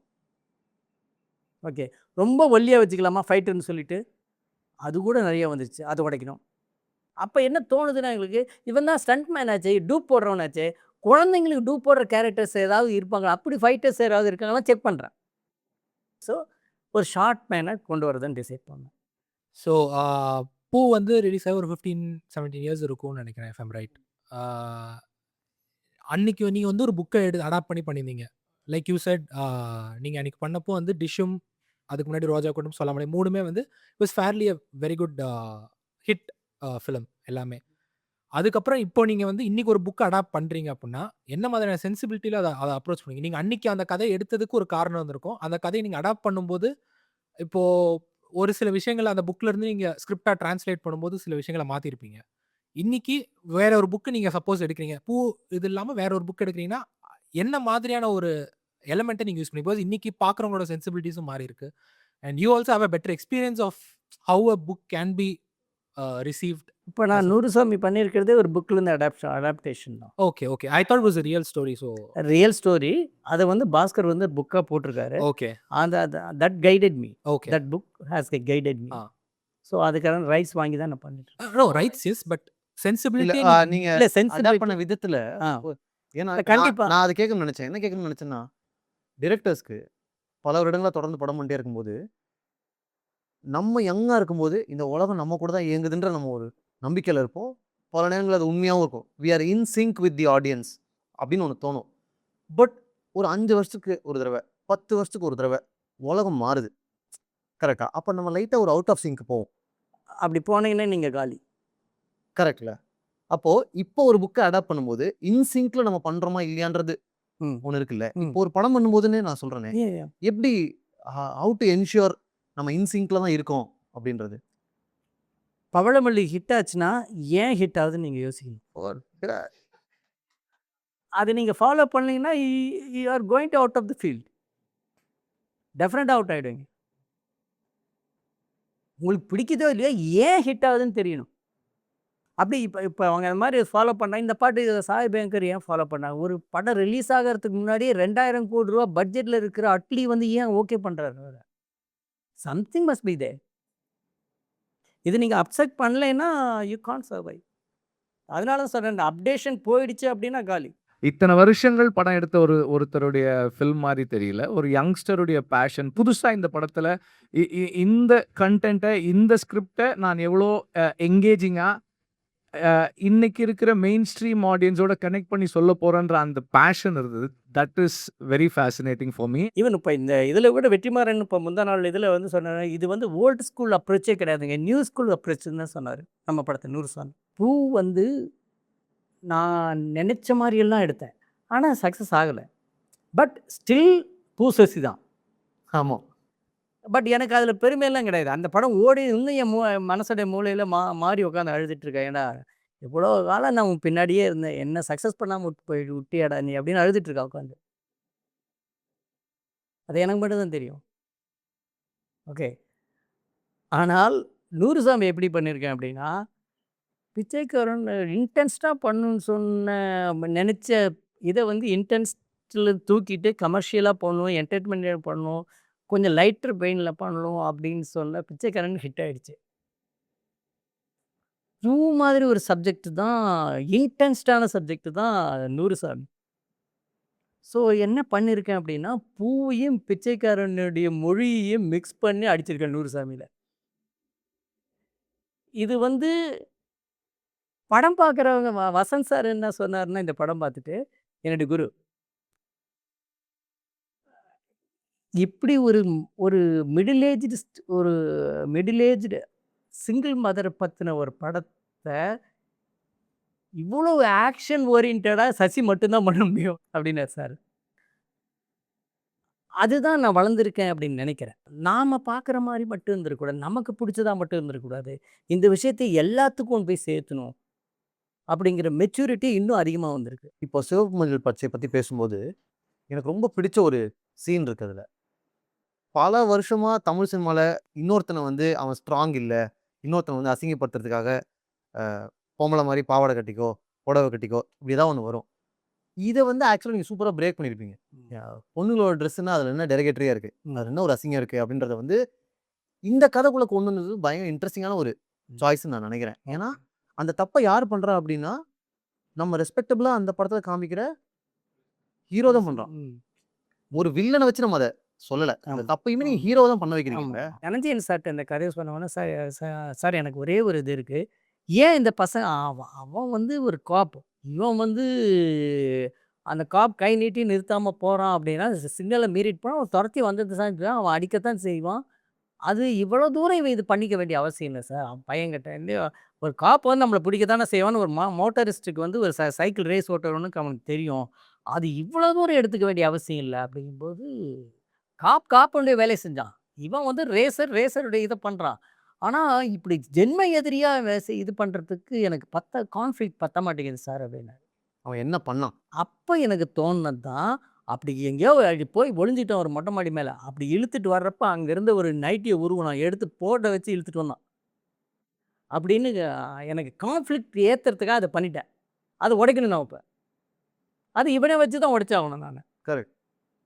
ஸோ அப்படி that way only that game into the. Interesting. எனக்கு இந்த சீன் எழுதிட்டதுக்கு அப்புறம் நான் போய் சித்தார்த்திட்ட சொல்லும்போது, நீங்க சொல்லிட்டே வரும்போது ஒரு சீன் சொல்லுங்க. அந்த அம்மா வந்து, "டேய் நான் உன்ன தான்டா சொல்றேன். உன் மனசுக்குள்ள அந்த அழுக்கு இருந்ததுனால, அந்த பொம்பளைக்கு ட்ரெஸ்ஸுன்னா கேவலங்கிற எண்ணம் உனக்கு இருந்ததுனால தான் நீ அவனுக்கு மாட்டி விட்ட." அப்படின்னு கேட்கறார்ல சார். இத எந்த காரணத்த கொண்டும் எடுக்க மாட்டீங்கன்னு சொன்னீங்கன்னா, இந்த படம் பண்றேன் அப்படின்னாரு. ரிமூவ் பண்ண மாட்டேங்குது. ஆமா. ரிமூவ் பண்ண மாட்டீங்கன்னு சொன்னா, அந்த படத்த பண்றேன். அப்படிப்பட்ட ஆர்டிஸ்ட் அவரு. இது சொல்றப்ப ஏதாவது ஒரு ஹீரோவ டிகிரேட் பண்ற ஒரு விஷயம் வந்து ஹீரோவுக்கு பொதுவா பிடிக்காது. சார் அது வேற கேரக்டர் வச்சு பண்ணலாம். அந்த விஷயம் பண்ணிடுங்க. ஆனா வேற கேரக்டர் வச்சு பண்ண முடியுமான்னு பாருங்கன்னுலாம் கேட்பாங்க. ஆனா இவரு வந்து நான் இத பண்றேன்னு சொல்ல வந்தது பெரிய விஷயம் அது. பட் ஆனா நீங்க அது வச்சு இதுதான் பண்ணணும்னு சொல்லிட்டு லாஸ்ட் டைம்ல மாத்ததுக்கான கட்ஸ் எங்கேருந்து சார் வந்தது உங்களுக்கு? கட்ஸ் வரலைங்க. ஃபர்ஸ்ட்டு எப்பயுமே கட்ஸ் வராதுங்க. யாருக்குமே கட்ஸ் வராது. முதல்ல தாட் வரும். இதுதானே கரெக்ட்டுன்னு ஒரு தாட் வரும். ஓகே. அதுதான் கரெக்ட்டுன்னு நம்மள புடிச்சு அது நேக் பண்ணும். அப்படியே நம்மள போட்டு உறிஞ்சி எடுக்கும். இத தவிர மாத்தி பண்ணா காலி நீ அப்படின்னு தோணணும். இதுதான் கரெக்ட்டுன்னு தோணணும். ஆனா அதுக்கு ரூட் கண்டுபிடிக்கிறப்ப பயம் வரும். ஒரு கட்ஸ் தாங்க இது இது இது வேற லெவல்ரா அப்படின்னு உங்களுக்கு அது தெரியணும். எதையுமே ஆச்சரியத்தோட பார்க்கணுங்க. 2 ஆஃப் டைம்ஸ் இன் ஹெல் அப்படின்னு ஒரு படம். Poland movie. இப்போ பார்த்து 90ஸ்ல பார்த்தது எனக்கு இப்போ ஞாபகம் இருக்கு எனக்கு. ஏன் ஞாபகம் இருக்குன்னு சொல்றேன். ட்ரிவேண்ட்ரம் ஃபிலிம் ஃபெஸ்டிவல்ல பார்க்குறேன் அத. படிச்சோன்னே சினாப்சிஸ்ல என்ன சொல்லுதுன்னா, இது வந்து நாஸிஸ் வந்து ஜூஸை எப்படியெல்லாம் கொடுமைப்படுத்தினாங்க. ஒரு நிலக்கரி சுரங்கத்தில எப்படியெல்லாம் வேலை வாங்கினாங்க. அங்கே எப்படி ஒரு ஃபுட்பால் மேட்ச் நடத்த வந்துச்சு. அப்போ என்ன ஆச்சுங்கிறது தான் கதை. இது கதை சொல்லிட்டான். ஓகே. ஃபர்ஸ்ட் ஷாட் ஓப்பன் பண்ணுறாங்க. ஒரு பேரக்ஸ் இருக்குல்ல, தூங்குறதுக்கான அதை ஒர்க்கர்ஸ் ஒர்க்கு முடிச்சு வந்து தூங்குறாங்க. டார்மெட்ரி மாதிரி நிறைய அடுக்குகள் இருக்குது. கேமரா வெளியே காமிச்சது ஒரு ஒரு லாங் பெரிய ஒரு டார்மெட்ரி. எக்ஸ்டீரியர் காமிச்சிட்டாங்க. அதுக்கப்புறம் கேமரா அப்படியே ஸ்லோவாக போகுதுங்க. உள்ளே போகும்போது ஒவ்வொரு அடுக்குலேயும் ஆளுங்க படுத்திருக்காங்க. இவன் கேமரா என்ன ஃபஸ்ட்டு வைடு காமிச்சிட்டு அப்படியே க்ளோஸாக போக ஒவ்வொரு மனுஷனுங்களாக காமிச்சிட்டு போகிறாங்க. வரிசையாக மனிதர்கள் படுத்திருக்காங்க. எல்லாமே ஆம்பளைங்க. ஜென்ஸினுடைய பேரக்ஸ் தான் இது. ஒவ்வொருத்தர் முகத்துலேயும் கறி. அவங்களுடைய இந்த இது ஸ்ட்ரைப்டு பைஜாமாஸ் அண்ட் இது போட்டிருக்காங்க. இது கைதிகள் அவங்க. ஜூஸ் படுத்திருக்காங்க. விதவிதமாக படுத்திருக்காங்க. அதாவது ஒருத்தன் கமிழ்ந்து படுத்திருக்கான், ஒரு நேரம் படுத்திருக்கான், ஒருத்தங்க இப்படி படுத்திருக்கான். இப்படி விதவிதமாக படுத்திருக்காங்க. போகும்போது உள்ளே போகும்போது கொரட்டை சவுண்டு. எல்லாருமே அசந்து தூங்கிட்டு இருக்காங்க. எல்லார் முகத்துலேயும் கறி. எல்லாரும் இதுவும் அழுக்காக இருக்குது. இந்த ஒவ்வொரு ஃபேஸாக காமிச்சிட்டு போகிறப்ப எல்லாரும் வந்து கொரட்டை வருது. ஒருத்தன் வாயை திறந்துட்டு தூங்குறான். ஒருத்தன் வந்து ஒரு பாதி கண்ணு திறந்துருக்குது. எல்லாரும் ஆழ்ந்த உறக்கங்க. ஒவ்வொரு ஃபேஸாக காமிச்சிட்டு ஒரு கடைசியாக போய் கடைசி ஆள் காமிக்கும்போது பாதி பண்ணை கடிச்சிட்டு அப்படியே தூங்கியிருக்காங்க. அதுக்கப்புறம் போய் கேமரா வந்து இந்த மண் சட்டி, இந்த இது மண்வெட்டி, பாண்டு, கடப்பாரை இது மேலே போய் நிற்குங்க. நான் அப்படியே எனக்கு இன்னும் அந்த மாதிரி ஒரு ஷாட் கூட நான் எடுக்கல. மனிதர்களை எவ்வளோ புழிஞ்சு வேலை வாங்கியிருக்கான். ஒரு மனிதன் எவ்வளோ கடுமையாக உழைச்சிருக்கான்னு தூக்கத்தை வச்சு யாராவது சொல்ல முடியுமாங்க? தூக்கத்தை வச்சு சொல்ல முடியுமா? அந்த டைரக்டர் சொன்னாங்க. நாமளா இருந்தால் வேர்வை கொட்டணும், ரத்தம் வரணும். நீங்கள் இப்படி ஒரு கிளைமேக்ஸ் வச்சுட்டிங்கன்னு வச்சுக்கோங்களேன், இப்படி ஒரு ஓப்பனிங் வச்சுட்டீங்க அப்படின்ட்டு இருப்பீங்க நீங்கள். அப்போ நம்ம பார்க்கணும் எது எது கிரேட், எது இப்படி பார்த்துக்கிட்டே இருக்கும்போது நமக்கு கட்ஸ் வந்துடும். இந்த ஆட்டோமேட்டிக்காக கட்ஸ் எப்படி வருதுங்க, அது வந்துடும். நாம் அடையிற ஃபீலிங் அப்படியே கொடுக்கறது நிறைய ஸோ நம்ம ஃபீல் பண்ணுறத பார்க்குறவங்களையும் ஃபீல் பண்ண வைக்க முடியும். முடியும். நான் வெயிலோடு போய் கதையை படிக்கிறேன் இன் மை காலேஜ் டேஸ். படிச்சுட்டு என் ஃப்ரெண்டுகிட்ட கொடுக்குறேன். நான் படிச்சுட்டு என்னால் தூக்கம் வரல. இன்னும் அங்கே அந்த வெயிலோடு கதை படித்து தான் இந்த பொண்ணுடைய மனசை சொல்லணும்டா சினிமாவுக்குன்னு சொல்லிட்டு டிசைட் பண்ணேன். அது வரைக்கும் போகலாமா வேண்டாமா, போனாமா தாங்குமா, என்ன ஓடி வந்துடும் திருப்பி, இதெல்லாம் தைரியந்தேன். ஆனால் என்னைக்கு நான் வெயிலோடு போய் படித்தேனே, நான் டைரக்டர் ஆகணும்டா, இந்த பொண்ணோட மனசை சொல்கிறதுக்கு டைரக்டர் ஆகணும்னு சொல்லி வந்தேன். ஓகே. அதுக்கு முன்னாடி இந்த படித்து முடிச்சுட்டு என் ஃப்ரெண்டுக்கிட்ட முரளி அவங்ககிட்ட கொடுத்தேன். குடித்தவொடனே அவன் அடுத்த நாள் வந்தான். வந்துட்டு சசி நான் அழுதுட்டேன் சசி. என்ன சசி இது? That moment I decided. எனக்கு என்ன தோணுதோ அதுதான் இன்னொருத்தனுக்கு தோணுது. ஒரு படைப்பு வந்து என்ன எந்த அளவுக்கு பாதிக்குதோ இதை நான் இன்னொருத்தனை ரெக்கமெண்ட் பண்ணுறேன், அவனும் அதே மாதிரி ரெக்கமெண்ட் பண்ணால் அப்போ என்ன கட்ஸ் எனக்குன்னா, நான் அடையிற ஃபீலிங்கை அவனை அடைய வைக்க முடியும்டா. இது வருதா இல்லையா? கரெக்ட். இப்படி தான் வரும். ஜூஸ்னுடைய யூனிஃபார்ம் வந்து ஸ்ட்ரைப்டு பஜாமாஸ்ன்னு சொன்னீங்கல்ல, பாய் இந்த ஸ்ட்ரைப்டு ஆமா, பஜாமாஸ் ஒரு படம் இருக்குது. பார்த்து. அதை பார்த்துருக்கீங்களா? ம். எனக்கு அந்த படம் ரொம்ப ரொம்ப ரொம்ப ரொம்ப பிடிக்குங்க. யாராவது பார்க்கலன்னா அவசியம் பாருங்க. பாருங்க, நல்ல படம். ஒரு இன்னசென்ஸ் வழியா அங்கே நடந்த அவ்வளோ கொடுமையும் சொல்லியிருப்பாங்க. தூக்கத்தை வச்சு எப்படி அவங்க லேபர்ஸாக எக்ஸ்ப்ளாய்ட் பண்ணப்பட்டாங்கன்றத சொன்னாங்களோ, அந்த மாதிரி பாய் இந்த ஸ்ட்ரைப்டு பஜாமாஸ் படத்தில் இன்னசென்ஸ் வழியாக அதை சொல்லியிருப்பாங்க. அட்டகாசமாக இருக்கும். பயங்கர ஷாக்கிங்காக இருந்துச்சு எனக்கு ஃபஸ்ட் டைம் பார்க்கும்போது. லைஃப் இஸ் பியூட்டிஃபுல்னு ஒரு படம் பாருங்க, பார்த்துருப்பீங்க. அதில் கிளைமேக்ஸில் வந்து அந்த அப்பா வந்து எப்பயும் போல் மாட்டிக்கிட்டான். அவனுக்கு அரெஸ்ட் பண்ணிட்டு போகிறாங்க. அப்பயும் வந்து குழந்தைகிட்ட நடிக்கிற மாதிரி இது கேம் கீழ் வளைக்கிற மாதிரி போவாங்க. அப்படியே போகிறாங்க. அங்கே போனாங்க, தம்முன்னு சவுண்டு கேட்டுச்சு. கடைசி வரைக்கும் அந்த கேரக்டர் காமிக்கவே இல்லைங்க. விளையாண்டுக்கிட்டே போயிட்டு கொண்டுட்டாங்க. அன்னைக்கு தேட்டரில் உட்காந்து அழுத அழுகு இப்பயும் அழுக வருது எனக்கு. அதை அதை அந்த மாதிரி ஒரு நீங்கள் படம் பார்த்து நீங்கள் அதை பிரமிச்சிருந்தீங்க அப்படின்னா கண்டிப்பாக அதே மாதிரி ஒரு கிரியேஷன் உங்களால் பண்ண முடியும். சார் என் பேர் அருள். நான் கள்ளக்குறிச்சி மாவட்டம். அங்கேருந்து பக்கத்தில் மாமனத்தில் ஒரு கிராமத்துலேருந்து வரேன். என்னோட சின்ன வயசு மெமரியில் நமக்கு என் சின்ன வயசுல மெமரி ரொம்ப அதிகமாக இருக்கிற ஒரு விஷயம் வந்து பூ படம். கலைஞர் டிவியில் 2 மாதத்துக்கு ஒரு வாட்டி எப்பயாச்சும் அந்த படம் போட்டுகிட்டே இருப்பாங்க. போட்டுட்டு அந்த படம் எப்பயுமே பார்த்துருக்கேன். அந்த படத்துல நான் நிறைய விஷயம் அதுலேருந்து நான் ஃபஸ்ட் டைம் கற்றுக்கிறேன். நான் அந்த கள்ளி படம் படத்தை பார்த்துக்கப்போ தான் ஃபஸ்ட் டைம் அப்படி ஒரு விஷயம் இருக்குது, அது பழம். அப்போ தான் அதுக்கப்புறம் சாப்பிட்றேன். ஏன்னா கள்ளி பழம் வந்து அது விஷச்செடி அப்படின்னு சொல்லி சாப்பிடக்கூடாதுன்றாங்க. நான் ஃபஸ்ட் டைம் அந்த படத்துக்கு அப்புறம் தான் அது சாப்பிட்டு அந்த படத்தையே சாப்பிட்டேன். எனக்கு அந்த படம் ரீவாச் பண்ணும்போது அந்த படம் கிளைமேக்ஸில் ஒரு டைலாக் ஒன்று இருக்கும். அந்த திருவிழாக்காக அந்த பொண்ணு வெயிட் பண்ணும்போது செல்லி வந்து கேட்பாங்க, எதுக்காக வெயிட் பண்ணுறேன், தங்கராசுக்காக பார்க்குறதுக்காக வெயிட் பண்ணுறேன் அப்படின்னு கேட்கும்போது செல்லி கேட்பாங்க, நீ இன்னும் மறக்கலையா அப்படின்னு கேட்பாங்க. எனக்கு வந்து மாறி சொல்கிற டைலாக் வந்து என்னால் நான் ஏன் மறக்கணும் அப்படின்னு ஒரு பதில் சொல்லியிருப்பாங்க. என்னால் அந்த டைலாக்லேருந்து ஒரு வெளியே வர முடியாத அளவுக்கு அந்த டைலாக். ஏன்னா என்னை சுற்றி இருக்கவங்க எல்லாருமே என்னென்னா ஒரு காதலேருந்து முடிஞ்சு வரும்போது என்ன சொல்லுவாங்கன்னா, அந்த பொண்ணை மறக்கணும்னா அவங்க கொடுத்த பொருள் எல்லாத்தையும் சேட்டோ இல்லை ஃபோட்டோ டெலீட் பண்ணிடு, அப்போ தான் மறக்க முடியும்னாங்க. எனக்கு வந்து அப்படி ஒரு விஷயமே இல்லை. ஏன்னா என்னோட சைல்ட்ஹுட் லவ்வோட அவங்க கொடுத்த லெட்டரு, அவங்க எனக்காக கொடுத்த வாட்ச் நான் இன்னும் வச்சுருக்கேன். இன்னொரு ஒரு 7-8 வருஷம் ஆனாலும் பத்திரமா நான் அப்படியே வச்சுருக்கேன். எனக்கு மாறி சொல்லும்போது எனக்கு அது ரொம்ப ஹிட் ஆச்சு. யா ஏன் மறக்கணும், நம்ம இன்னொரு ரிலேஷன்ஸ்குள்ளே போனாலும் அந்த அந்த நினைவுகள் நான் ஏன் மறக்கணும் அப்படின்ற ஒரு விஷயம் இருக்குல்ல சார். அது வந்து அது யாராலுமே அவ்வளோ சீக்கிரம் சொல்லிடவே முடியாது. அது எனக்கு நீங்கள் சொன்னது ரொம்ப ரொம்ப பிடிச்சிருந்துச்சு சார். அந்த பொண்ணுக்கு அதுக்கான ரீசனை தெரியும். அவள் எப்படி கேட்பானா, எதுக்கு மறக்கணும், நான் எதுக்கு மறக்கணும், அதுக்கு அந்த அந்த கான்டெக்ஸ்டே புரியல அவளுக்கு. நான் எதுக்கு மறக்க அது அது அது புரிஞ்செல்லாம் பதிலே சொல்லலை. அவளுக்கு புரியவே இல்லை அந்த கேள்வி. எதுக்கு மறக்கணும்னு கேட்குறா அவள். அது எக்ஸ்பிரஷன் எப்படின்னா, எதுக்கு மறக்கணும், நான் எதுக்கு மறக்கணும், இதுதான் அவளுக்கு புரியல அந்த கேள்வி. அந்த அளவுக்கு அவன் மைண்டுக்குள்ளே இருக்கா அவள்.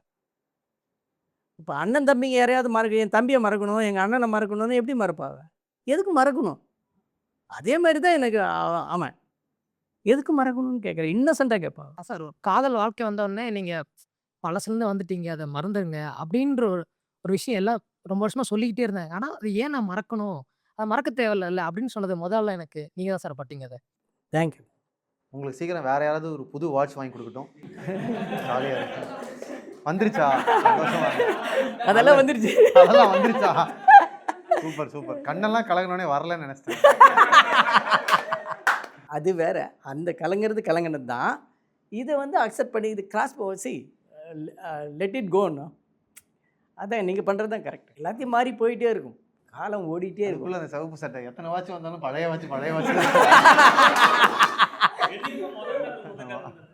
நீங்களாம் இருக்கிறத நம்பி தான் லவ் படமே எடுக்கிறாங்க. இதெல்லாம் படத்தில் வச்சா கிரிஞ்சுன்னு சொல்லிடுவாங்கன்னு ஒரு பயம் வேற இருக்கும். ஆனால் தேங்க்யூ ஸோ மச். நூறுசாமியினுடைய ப்ராசஸில் நீங்கள் ஒரு நாள் அஃப்கோர்ஸ் மல்டிபிள் டேஸ் ஷூட்டிங் இருந்திருக்கும்ல, அதில் வந்து உங்களுக்கே ரொம்ப எக்ஸாஸ்டிங்கான இல்லைனா பயங்கர சேலஞ்சிங்கான ஒரு நாள்னா அது என்ன? ப்ரீ கிளைமேக்ஸில் ஒரு சீன் இருக்குது, அம்மாவும் பசங்களும் பேசிக்கிற சீனு, மெல்ட் ஆகிற சீனு. அந்த சீனை வந்து நைட் எஃபெக்ட் சீனு. ஸோ மற்ற சீன் எடுத்துகிட்டு 6 மணிக்கு மேலே லைட் பண்ண சொல்லிவிட்டு 6:45 மேலே போனால் அடுத்த கால் ஷீட் வந்துடும். ஸோ தைரியமாக 5:30 மணிக்கு லைட் பண்ண சொல்லிவிடுவேன், 5:45 லைட் பண்ண சொல்லிவிடுவேன் நைட்டுக்கு. அப்புறமேலு கோஆர்டினேட்டர் கூட இல்லைங்க நான் ரெடியாக இல்லைங்க, இது வந்து கேன்சல் பண்ணுங்க, எப்படியா 6:45 ஆகல, இல்லை இப்படியே கேன்சல் பண்ணுங்க. 7 மணிக்கெல்லாம் கேன்சல் பண்ணிடுவேன். எனக்கு எடுக்கிறது பயம், மறல. இது இந்த ஷார்ட் டிவிஷன் புரியல எனக்கு. அதுக்கப்புறம் 9 மணி வரைக்கும் கேன்சல் பண்ணுவேன். அதுக்கப்புறம் ஆர்டிஸ்ட் யார், மதர், அந்த 2 சன்னை உட்கார வச்சு எனக்கு இந்த பயம் இருக்குது, இதெல்லாம் தான் டைலாகு, நீங்கள் எப்படி இதை பண்ணுவீங்க, என்ன இந்த வார்த்தை எப்படி வச்சுக்கலாம், இது எப்படி சொல்லிட்டு நீங்கள் உங்கள் பையனை ஹக் பண்ணும்போது நீங்கள் என்ன பண்ணுவீங்க, நீங்கள் இங்கே இந்த ஆடியன்ஸ்க்கு தெரிஞ்சிடும் இந்த விஷயத்தை தான் நீங்கள் பண்ண போகிறீங்க அப்படின்ட்டு. ஆனால் அதே மீறி மக்கள் வந்து கனெக்ட் ஆகும். இப்போ உதாரணமாக சொல்கிறேன், அமரன் பார்த்து அதில் நமக்கு சொல்லிவிடுவாங்க அவன் செத்துட்டாங்க அப்படின்னு, ஹீரோ செத்துட்டாங்கன்னு சொல்லிவிடுவாங்க. காலிங் பெல் அடிக்கும், அண்ணங்காரன் நிற்பான், இந்த அம்மா வந்து கதை சாய் பல்லவி வந்து கதை திறப்பாங்க. நமக்கு தெரியும் இதுக்கு இவங்க வந்து சொல்ல போகிறாங்க, அவங்க அழ போகிறாங்கன்னு தெரியும். அதுக்கு மேலே எப்படி வந்துச்சு நமக்கு அது? அப்போ she is doing some magic. Sai Pallavi நாம் நினச்சி பார்க்க முடியாத ஒரு மொமெண்ட்டை க்ரியேட் பண்ணுறாங்க. சரி, அது மாதிரி ஒரு சீன் எடுக்கணும்னு வச்சுக்கோங்களேன்.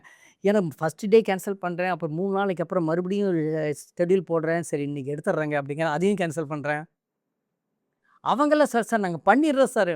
நீங்கள் பண்ணிடுறீங்க, நான் ரெடியாக இல்லை, எனக்கு ஒரு பயம் இருக்குது. அப்புறம் ஃபைனலாக 3rd டே தான் எடுத்தேன். அந்த மாதிரி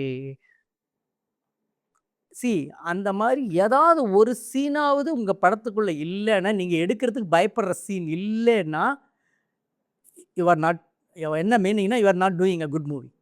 தேங்க்யூ ஸோ மச். ரொம்ப ரொம்ப நன்றி. எஸ், அஃப்கோர்ஸ் நிறைய நல்ல படங்கள் ரெக்கமெண்ட் பண்ணியிருக்கீங்க, கூடவே நிறைய நல்ல வேர்ட்ஸ் ஆஃப் விஸ்டம் கிடச்சிருக்கு, நல்ல கதைகள் கேட்டோம். Thank you so much. நீங்கள் கேட்குற கேள்வி வந்து ஏனாதான் நல்ல கேள்வி இல்லை. இந்த அளவுக்கு சினிமா பார்க்குறாரு அவர், இந்த அளவுக்கு வந்து ஃபிலிம் மேக்கிங்.